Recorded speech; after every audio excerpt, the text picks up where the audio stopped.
What's up guys, Weather Wednesday coming at you with another Raid Shadow Legends video, and today we are getting near the end of the Wixwell fusion.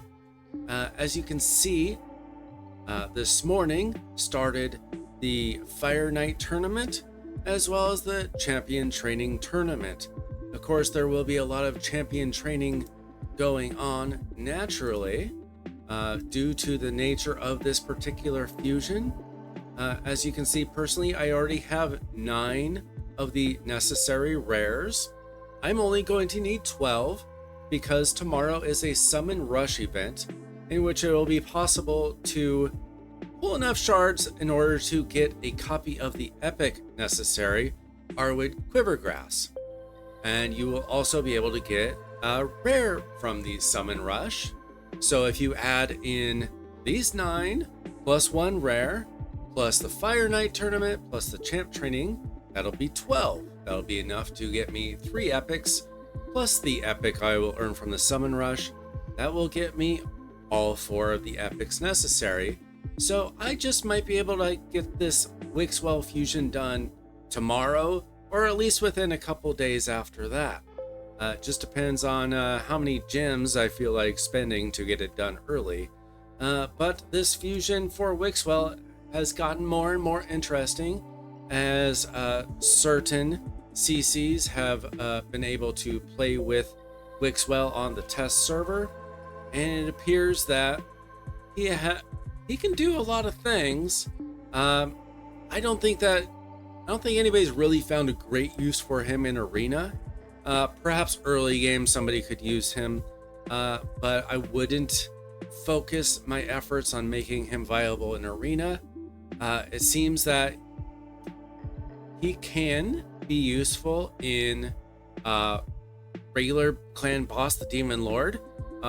You can use him for that if you're still struggling there. If you have a progressing account and you want to get a 1-key Ultra Nightmare, there are team compositions out for him there. I think Hell Hades did one this morning, so that is certainly a viable option. If you're a little further along, it seems that he can do quite a bit of damage to Hydra. A very interesting composition where you build up the shield and you kind of do no damage, no damage, no damage, and then you throw Yannicka in the team as well. As soon as you have full damage, you need Emic on the team to also do a taunt, and suddenly she does a ton of damage based on allowing the Hydra heads to steal the shield and then attack them with the shield. It's kind of a crazy composition. It's really for endgame players, it seems. But I think even without that, I think he'd be very useful even for if you are progressing in Hydra, trying to get more and better Hydra teams. I think he will be very useful in that situation. So personally, tomorrow, I've got 11 Sacred Shards that I will be pulling at least. It's a summon rush, so typically you get 500 points per Sacred Shard. So 11 will probably be enough. I might get an extra 1 or 2 in the clan from the clan boss tomorrow. We will see about that. But tomorrow's video should be a summon event for that. If we look at our news, nothing too interesting. The extra legendary event is gone now, but we do have a lot of summoning options for progressive events this weekend. And when it comes to events, we do have another day and a half left of the artifact enhancement event. That's something that you can typically get through very quickly as long as you have the silver. It usually only takes me 10 or 20 minutes to actually get through the artifact enhancement event. It just depends on if you have the silver and the artifacts to enhance, which is usually pretty easy to do if you've been saving up your resources. As I said, there is a summon rush coming in half a day, So that'll start in the middle of the night here. I will wake up early tomorrow probably and do my summon rush so that I can get Wixwell done as quickly as possible. I'm hoping that I can put him into a Hydra team before the end of the week.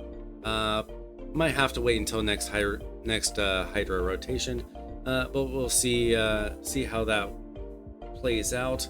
There is a Dungeon Divers event coming up. However, I do not plan on participating in that if I can avoid it at all. If you look at the Plarium Play calendar and you look at the Summon Rush event, you will see that you can get the rare, but you can also get the Epic Champion, as I said. So you should be able to get one of each, and that'll make it so that you can skip one of these Dungeon Divers events, because quite frankly, they are the worst. Now, if you don't have enough shards, which is very possible, especially if you are an early to mid game account and you're not necessarily getting a bunch from Doom Tower and Clan Boss and all that, then perhaps you will just go for the rare. In that case, the Dungeon Divers event will come up and you will want to go ahead and do it in conjunction with the Fire Knight tournament and the Champ Training tournament.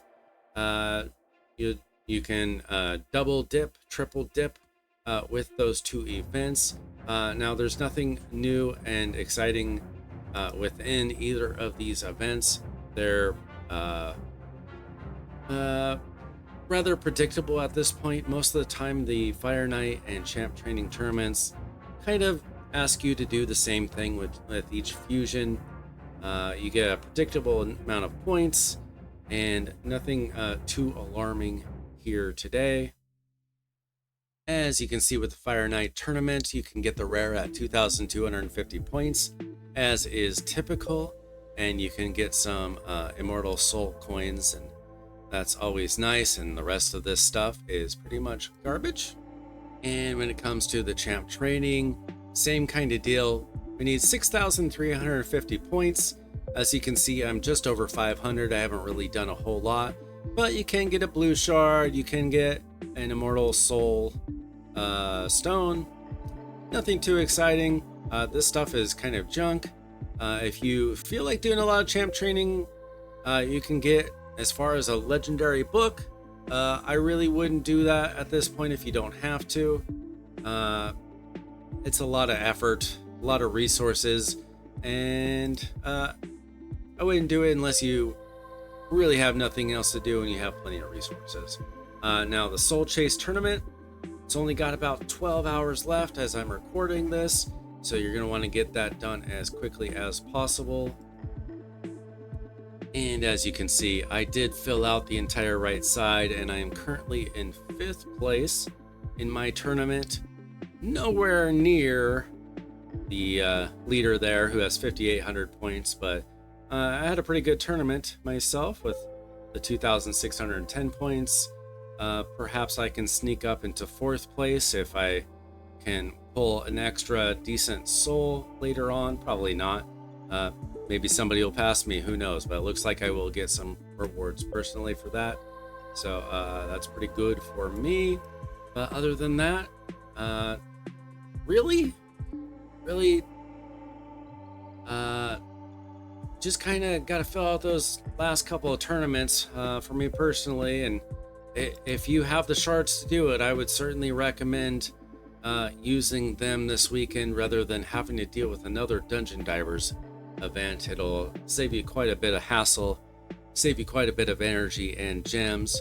Of course, you might not want to use the shards on that. That's kind of up to you and your decision making on whether or not you like using certain kinds of shards for fusions or not.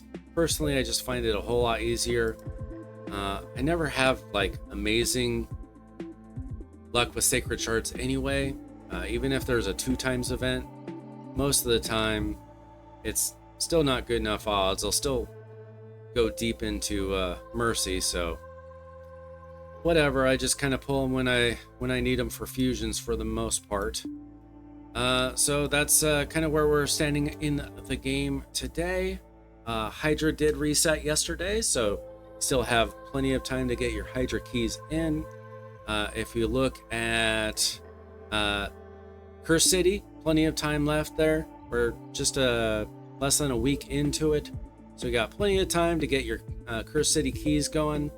And Doom Tower is going to reset in 3.5 days. So let me do the quick math.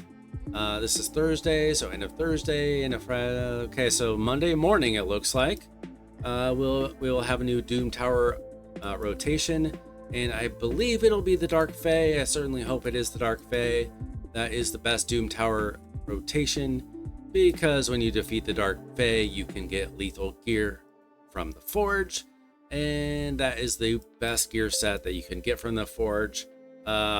Equal, in my opinion, with getting Perception. So you got to get Perception for your control champs, and you got to get lethal for your damage dealers, and everything else. I mean, okay, yes, you can now get Slayer set. I heard there was a nerf. I quite frankly don't have enough Slayer gear personally to get all that worked up about the Slayer set. That's kind of a pay to win set for the most part. You can get a little bit from one of the Forge passes or whatever, but that's not really my concern as somebody who really hasn't spent in the game in a while. It's really kind of a pay to win set, but it's still a pretty good set. Personally, you know, my more of my focus is getting these Hydra keys going, so I can get good gear from there, and getting good gear from Curse City and from the Forge. I don't even farm that much anymore from the main dungeons, because I think that what you get from Hydra, what you get from Curse City, and what you get from the Forge is, I mean, quite frankly, it's easier to get. It's freer to get. There are good sets, of course, that you can get from the dungeons, but it takes a lot of gems and energy, so why not get the free stuff if you can? That's my personal opinion on that.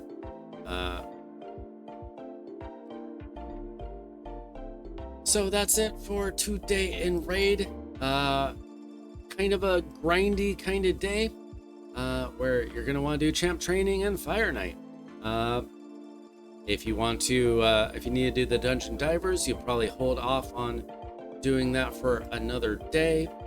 Do the bare minimum today and go harder tomorrow.